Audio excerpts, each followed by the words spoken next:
Então, vamos continuar aqui a correção da nossa lista da quinzena 9. Aqui só um comentário antes de ir para o exercício 4, gente. Aqui é o seguinte: a gente sempre fala da questão de gráfico como sendo um aliado aí na agilidade da resolução das questões, né? Então, a partir da análise do gráfico, a gente pode agilizar o entendimento sobre o texto, sobre as questões que são perguntadas a partir desse texto. Aí é o seguinte, aqui a gente fez o cálculo todo, né? Chegou aqui num valor com uma aproximação melhor do que foi pedido aqui nas alternativas. Porém, dava para fazer aqui, ó, sem precisar fazer o cálculo, só analisando mesmo os valores. Porque se você observar aqui, você tem que os aprovados foram os que obtiveram nota ótima e excelente. Então, são 6, ótimo, e mais um excelente, né? 6 mais um, 7. Aqui, se você for pegar os outros, é o bom e ruim. Bom, 4. Ruim, 2. Então, 4 mais 2, 6. Ou seja, está quase empatado, né? Aqui você tem, entre ótimo e excelente, 7 pessoas, e entre bom e ruim tem 6. Ou seja, bem aproximado. Que já dava para sugerir que a resposta correta que era aproximadamente 50%, que é quase metade, metade aqui, né? Então, 6, 7. Então, está quase pau a pau aqui. Por isso, você já poderia já marcar a letra C de forma imediata, sem precisar fazer a conta. Porém, se as alternativas fossem mais difíceis a análise aqui, né, de colocar valores mais próximos aqui, talvez seja necessário você fazer o cálculo, né? Mas não era o caso. Aqui, no caso, dava para fazer até mesmo sem o cálculo. Ok? Agora, o exercício 4, ele fala o seguinte: o supervisor de uma agência bancária obteve 2 gráficos que mostram o número de atendimentos realizados por funcionários. O gráfico 1 mostra o número de atendimentos realizados pelos funcionários A e B durante 2 horas e meia. E o gráfico 2 mostra o número de atendimentos realizados pelos funcionários C, D e E durante 3 horas e meia. Então, aqui está os gráficos, né, de cada uma das situações. Observando esses 2 gráficos, o supervisor destes funcionários calculou o número de atendimentos por hora que cada um deles executou. O número de atendimentos por hora dos funcionários B, que o funcionário B realizou a mais que o funcionário C, é... Então, aqui a gente tem a quantidade de atendimentos que cada um dos funcionários fez. Aqui ele fez, o candidato A fez 10, o candidato B fez 25, isso em 2 horas e meia, né? Então, até é bom a gente anotar isso aqui. Deixa eu colocar aqui, habilitar a caneta novamente. Então, aqui é bom a gente colocar que esses dados aqui, ó, foram medidos em 2,5 horas, ou seja, 2 horas e meia. Já esse de cá, do gráfico 2, como você pode observar aqui, ó, o gráfico 2 mostra o número de atendimentos em 3 horas e meia. Então, aqui, ó, em 3,5 horas, 3 horas e meia. Aqui eu tenho o candidato C, que ele realizou 21 atendimentos, o candidato D, 35, e o candidato E, 28. Aí que ele questiona o seguinte, né? Observando esses 2 gráficos, ele quer saber qual que é a diferença entre o número de atendimentos do funcionário B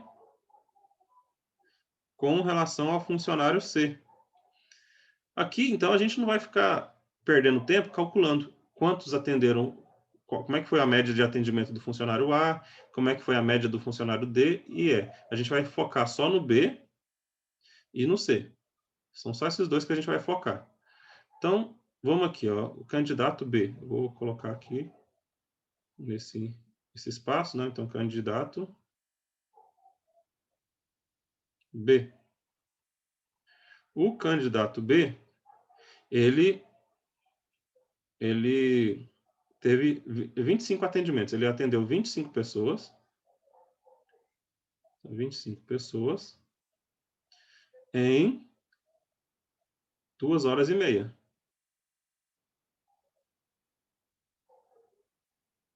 Aqui ele quer saber, ó, o número de atendimentos por hora. Número de atendimentos por hora.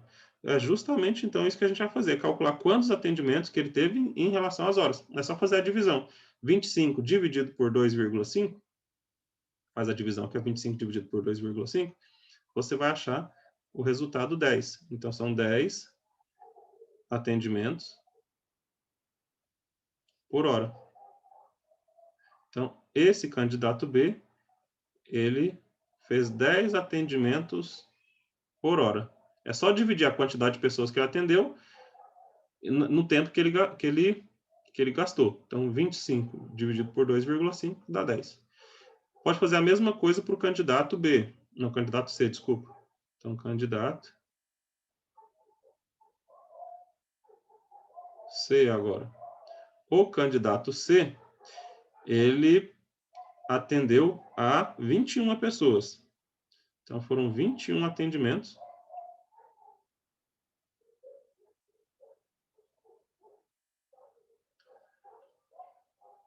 Então, 21 atendimentos em 3 horas e meia. Então, 3,5 horas. Se a gente faz o cálculo aqui, ó, 21 dividido por 3,5. Você vai achar 6 atendimentos. Opa, aí ficou errado aqui, ó. Só escrever aqui de novo, porque ficou bem feio.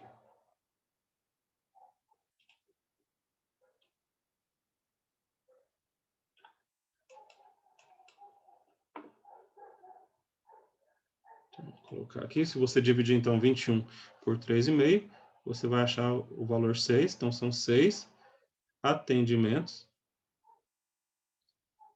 por hora. Então, 6 atendimentos por hora. Esse é o do candidato C. É a média obtida pelo candidato C. Aí ele pediu para você calcular a diferença, né? Então, observando os dois funcionários, calculou o número de cada um. O número de atendimentos por hora que o funcionário B realizou a mais do que o funcionário C. Então, esse a mais é obtido pela subtração. Você pega o número de atendimentos que o B teve com o número de atendimentos que o C teve. Então, você faz aqui a diferença. A diferença, né, vai ser igual a 10 menos 6, vai dar um total aí de 4. Essa é a resposta final. Então, o número de atendimentos por hora que o funcionário B realizou a mais do que o funcionário C foi de 4. 4 atendimentos a mais por hora. Resposta correta aí, né? Letra A. Resposta correta, letra A. 4 atendimentos a mais a cada hora. Ok? Certinho? Aqui, muito cuidado, que aqui, ó, tem algumas alternativas que dá a entender que a gente pode acabar marcando de forma incorreta, que aqui, ó, ele foi bem claro que ele pediu, ó, o número de atendimentos por hora que o funcionário B realizou a mais do que o funcionário C. Então, aqui ele realizou 10 atendimentos por hora, né? Então, aqui ele não quer saber quantos atendimentos a mais no total, ele quer saber quantos atendimentos a mais por hora. Certinho? Então, é isso. Aqui, por coincidência, vai dar os mesmos 4, né? Mas foi só coincidência. Então, 25 menos 21 vai dar 4, mas aqui foi só coincidência. Mas vamos lá para o próximo. Exercício 5. Os gráficos abaixo apresentam dados sobre a população e a reciclagem de lixo em algumas regiões do planeta. Então, aqui você tem os dados, né, sobre a reciclagem do lixo. Aí a pergunta... Aliás, vamos analisar o gráfico aqui primeiro, né? Mouse falhando aqui agora. Então, aqui, você tem aqui os Estados Unidos. A produção de lixo deles em milhões de toneladas é de 238 milhões de toneladas por ano. A União Europeia produz 228 milhões de toneladas por ano e a China 300 milhões. Já a reciclagem em cada um desses países. Desse total, os Estados Unidos recicla 34%, a União Europeia 45% do lixo que ela produz menos e recicla mais. E a China, que recicla a menor porcentagem, ela produz mais e recicla menos. Desses três aqui, né? Então, baseando-se nos dados apresentados, qual é, em milhões de toneladas, a diferença entre as quantidades de lixo recicladas na China e nos Estados Unidos em um ano? Então, vamos lá ver a diferença em milhões de toneladas do lixo, da quantidade de lixo reciclada na China e nos Estados Unidos. Aqui a gente faz o cálculo, né? Então, o cálculo aqui vai ser feito assim. Vamos fazer primeiro o cálculo dos Estados Unidos. Então, os Estados Unidos, ele produz 238 e recicla 34%. Então, vou pegar aqui, ó, 34% de 238 milhões. Então, calculando aqui, ó, 234% de 38 milhões. Então, vai ficar 34 vezes 238 dividido por 100. É assim que a gente faz esse cálculo, né? Pega a porcentagem, multiplica pelo valor que a gente quer e divide o resultado por 100. Então, vou fazer o cálculo aqui na calculadora para a gente agilizar o processo. Espera só um minutinho. Deixa eu ver se eu acho aqui a calculadora.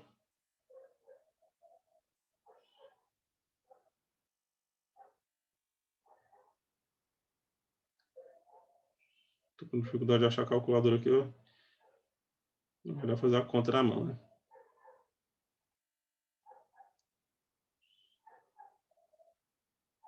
A gente sumiu a calculadora do celular. Tô cego. Então, aqui, ó, é 34 vezes o 238 dividido por 100 vai me dar um resultado de 80,92.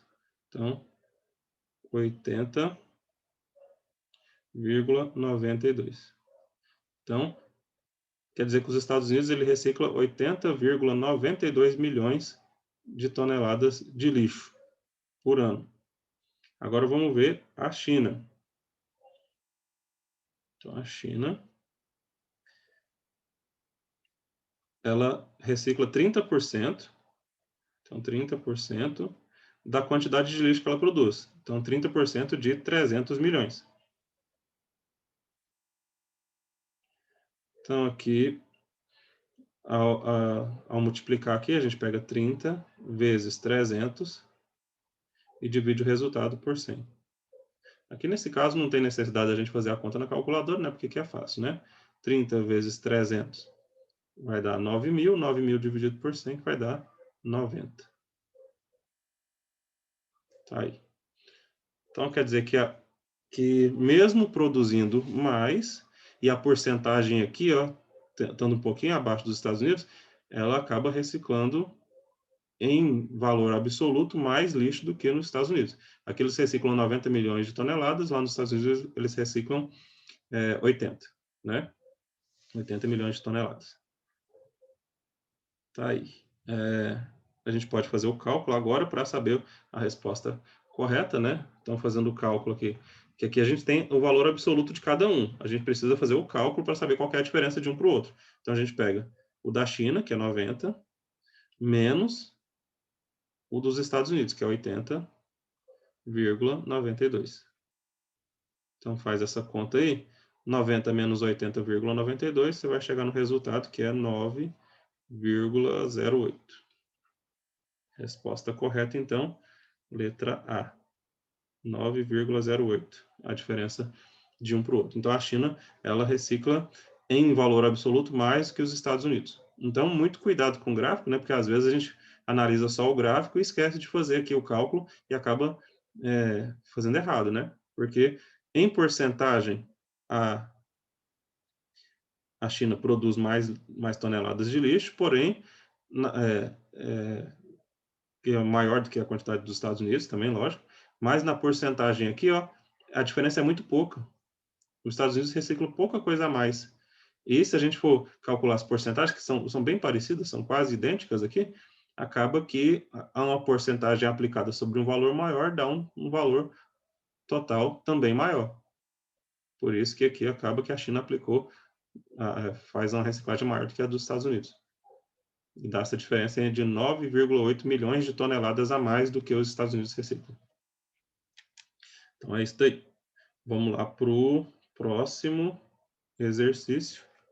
Exercício 6, Enem 2012. O gráfico mostra a variação da extensão média de gelo marítimo em milhões de quilômetros quadrados, comparando os dois anos, comparando os dados dos anos de 95, 98, 2000, 2005 e 2007. Os dados correspondem aos meses de junho e setembro. O Ártico começa a recobrar o gelo quando termina o verão, em meados de setembro. O gelo do mar atua como um sistema de resfriamento da Terra, refletindo quase toda a luz solar de volta ao espaço. Águas dos oceanos escuros, por sua vez, absorvem a luz solar e reforçam o aquecimento do Ártico, ocasionando derretimento crescente do gelo. Então, aqui está explicando um pouquinho como é que funciona essa questão aí do gelo, né? Então, a camada de gelo, quanto maior, melhor é para o resfriamento da Terra, porque ela reflete a boa parte da luz solar. Já o oceano escuro, né? Que é com uma camada maior de água nos oceanos, faz o prejuízo, faz ao contrário, faz aquecer mais porque ela absorve a luz solar. Aí, sabendo disso, então, com base nas informações que também foram fornecidas aqui no gráfico, né? É possível afirmar que houve maior aquecimento global em que ano? Então, de acordo com o gráfico aqui, ó, em que ano houve um aquecimento global maior? Então, aqui, ó, essa aqui é a expansão do gelo marítimo. A expansão do gelo marítimo, ou seja, é o crescimento do gelo. Quanto mais gelo, aqui, então, se a gente for analisar pelo gráfico, quanto mais gelo, mais resfriada está a Terra, né? Então, aqui é o contrário. Quanto maior é a camada de gelo, maior é o resfriamento da Terra, ou seja, a temperatura baixa. Já o contrário, quanto menos gelo eu tiver, então menos gelo, eu tenho um derretimento, um aquecimento maior. Quanto maior a quantidade de água, ou seja, de gelo derretido ali, que vai para os oceanos escuros, né? A gente tem um maior aquecimento do Ártico.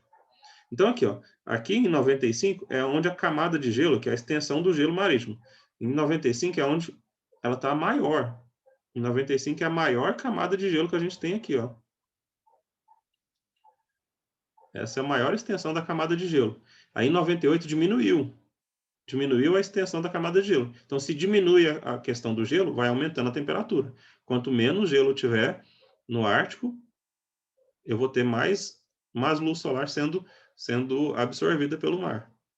Portanto, maior é a temperatura. Então, diminuiu a camada de gelo, aumentou a temperatura. 2000, diminuiu mais um pouco a camada de gelo, aumentou mais ainda a temperatura.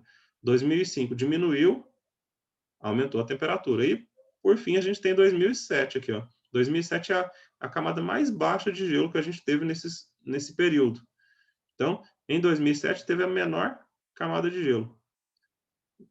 Com isso, a gente tem, então, a maior temperatura registrada, que é justamente o que ele pergunta aqui, ó, com base no gráfico e nas afirmações do texto, é possível inferir que houve maior aquecimento global em, então, no caso, 2007. Resposta correta, letra E, 2007. Então, tá aí, gente. Resposta correta, letra E, 2007. Com isso, a gente concluiu, né, a nossa lista. Fica aí um abraço a todos. Qualquer dúvida, pode me procurar no privado, eu estou à disposição de vocês para tirar qualquer dúvida. É só me chamar lá que eu vou atender vocês. Mais um abraço a todos e até a próxima aula, gente. Um abraço.